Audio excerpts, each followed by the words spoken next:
Te saluda tu amigo Joel Pérez y te esperamos en la reflexión cada día, desayunando con Jesús.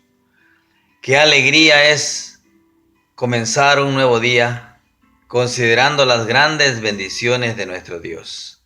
Cada uno de nosotros tenemos nuestras propias experiencias y pues podemos contarlo, algunas no son tan agradables, pero aún así la vida continúa.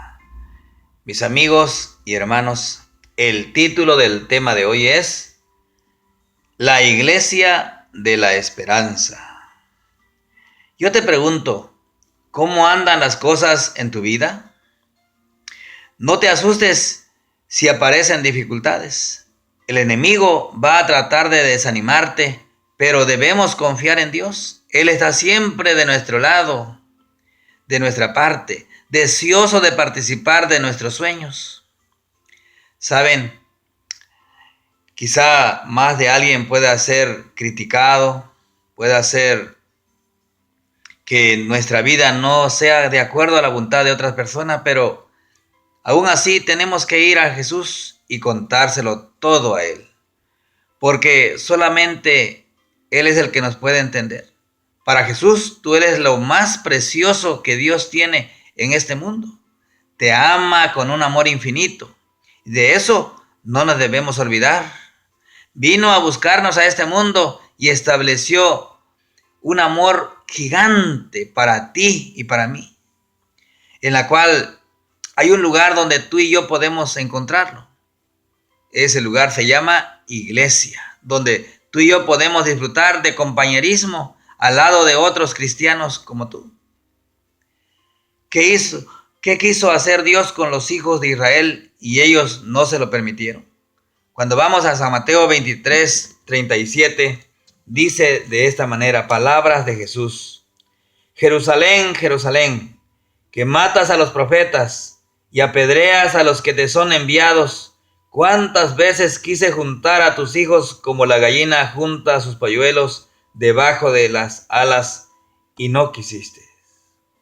Aquí encontramos el lamento de Jesucristo sobre esta gran ciudad de Jerusalén.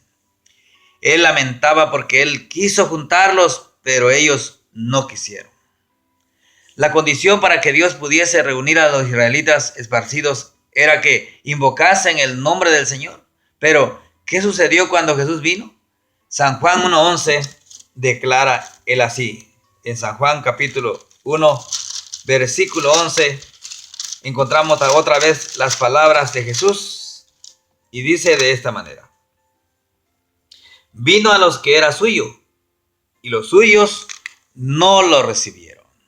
¿Se imaginan? Vino a buscar a un cierto número de personas o a un grupo de personas de forma específica, pero ellos no lo recibieron. Aunque la mayoría no lo recibió, hubo unos pocos que sí lo aceptaron, que sí lo recibieron.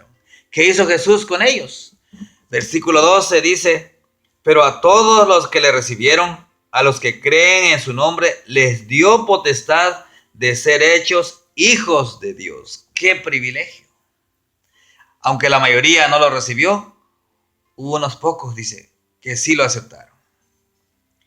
Así de que Él les da ese gran privilegio de ser declarados hijos de Dios. ¿Dónde juntó Dios a esos hijos que creyeron en Él? Vamos inmediatamente a Hechos 2:44 al 47. Encontramos una declaración que dice así, 2:44 y 47 del libro de los Hechos.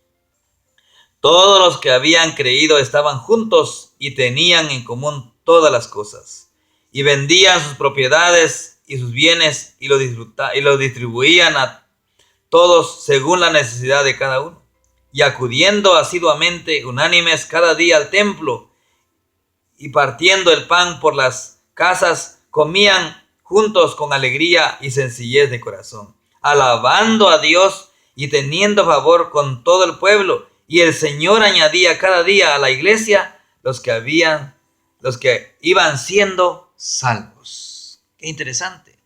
¿Dónde los juntó? En el templo, en la iglesia. Es decir, iglesia quiere decir un conjunto de personas. ¿Cuáles son algunas características de la iglesia de Dios en nuestros días? Vamos a Apocalipsis 12:1. ¿De qué manera nosotros lo podemos descubrir en la palabra de Dios?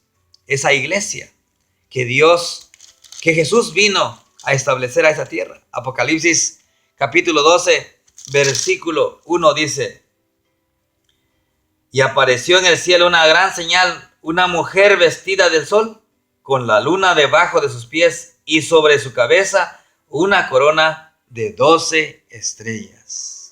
¿Cuáles son las características?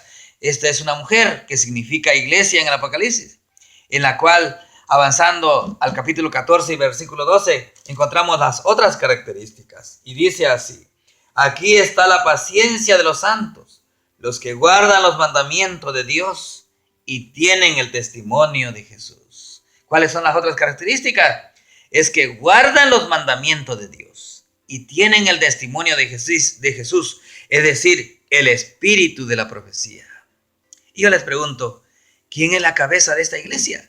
Colosenses 1:18 declara de esta manera. Vamos inmediatamente a Colosenses capítulo 1, versículo 18. Vamos a ver qué declara el apóstol Pablo. Colosenses 1:18 y dice así: y Él es la cabeza del cuerpo, que es la iglesia, y Él es el principio, el primogénito de entre los muertos, para que en todo tenga preeminencia. ¿Quién es la cabeza de esta iglesia? Que es una mujer, así simboliza, y que guardan los mandamientos de Dios y tienen el testimonio de Jesús. La cabeza es Cristo. ¿Qué es lo que Jesús, el buen pastor, quiere hacer hoy con sus ovejas? Yo les pregunto. Inmediatamente vamos a Ezequiel 34, 11 y 12. Vamos para Ezequiel 34, 11 y 12.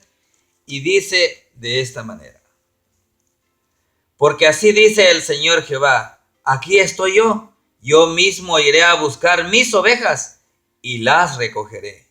Como recoge su rebaño el pastor el día que está en medio de sus ovejas esparcidas, así recogeré mis ovejas y las libraré de todos los lugares en que fueron esparcidas el día del nublado y de la densa oscuridad.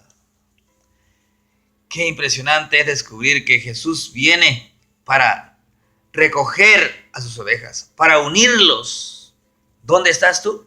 Puede ser que estés en tu país. Yo estoy en este lugar, en San Luis, Arizona, pero si Jesús viniera, no te preocupes. Él declaró en el Nuevo Testamento que Él enviará a sus ángeles de todos los puntos cardinales de cualquier parte de la tierra y atraerá a sus hijos para unirlos.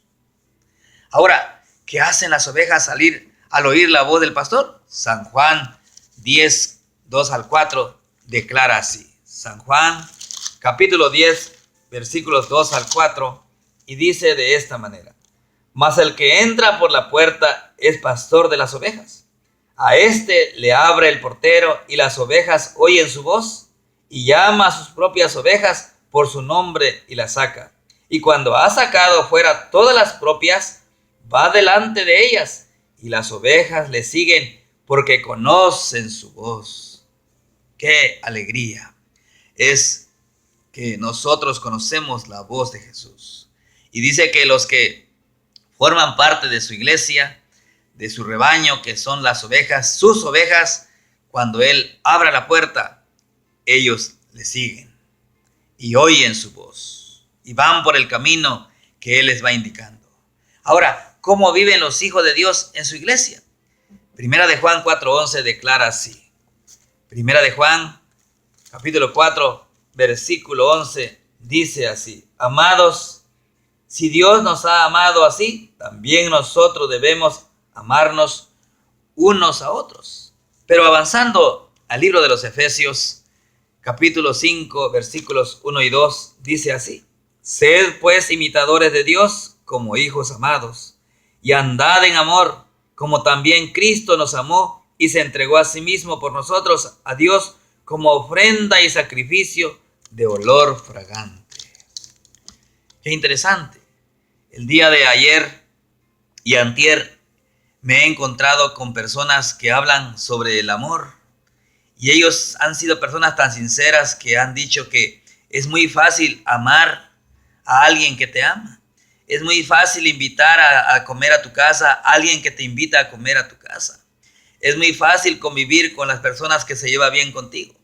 Pero Jesús declara en otra parte de su palabra que debemos amar a nuestros enemigos. Y eso es lo más difícil. Saben, como hijos de Dios dice que tenemos que seguir su ejemplo, amándonos unos a otros, imitando a Jesús. ¿Qué dijo Jesús en la cruz del Calvario? Perdónalos porque no saben lo que hacen. Mis queridos amigos, qué difícil es orar por alguien que te está criticando, alguien que está hablando mal de ti. Pero cuando uno logra pronunciar el nombre de esas personas, es algo impresionante. Y saben que Dios, Jesús, trae ese amor a nuestros corazones. El pecado apartó al ser humano de Dios y lejos del Padre amado, todos fuimos esparcidos como el pueblo de Israel durante el cautiverio. Pero Dios nunca estuvo feliz con esta situación. Él siempre quiso reunir a sus hijos. Por eso el buen pastor buscó a sus ovejas. Las ovejas verdaderas oyen la voz de su pastor y se reúnen para formar parte de su iglesia en esta tierra. Los que guardan los mandamientos de Dios y tienen la fe de Jesús. Hoy vamos a ir al templo. Ahí es un lugar donde vamos a adorar a nuestro Dios. Vamos a encontrarnos con Jesús. Y hay muchas personas que dicen, ¿para qué vas al templo? Ahí solamente es un lugar para santos. Eso es verdad. Yo no puedo ir porque no soy santo. Bueno, quiero decirte además que tiene otra connotación la iglesia. La iglesia, el templo donde vamos a encontrarnos con Jesús, es un hospital. Es un lugar donde todos vamos con nuestros problemas, nuestras quejas, nuestras debilidades. Porque estamos enfermos es que vamos ahí. Y vamos con la certeza de que nos vamos a encontrar con el buen pastor, que es al mismo tiempo el médico divino, en la cual está dispuesto para curar nuestras heridas, porque somos sus ovejas. Ahora, yo te pregunto, ¿te gustaría aceptar la invitación de Jesús y pertenecer a esa iglesia? ¿Cuál es tu decisión? Tú podrías decir así, entiendo que Jesús tiene una iglesia donde está juntando a todos sus hijos y deseo formar parte de esa iglesia y prepararme para encontrarme con Jesús cuando Él vuelva en gloria y majestad. Nosotros tenemos que considerar con mucha atención las características de esa iglesia en la cual Jesús viene a esa tierra. Es una iglesia que está fundada sobre los 12 apóstoles.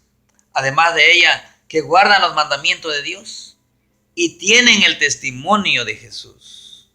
Ojalá pues que nosotros podamos considerar y con la ayuda del Espíritu Santo descubrir cuál es ese grupo selecto por Jesús, en la cual cuando Él vuelva por segunda vez, vendrá a traerlos y a unirlos y llevarlos a las mansiones celestes.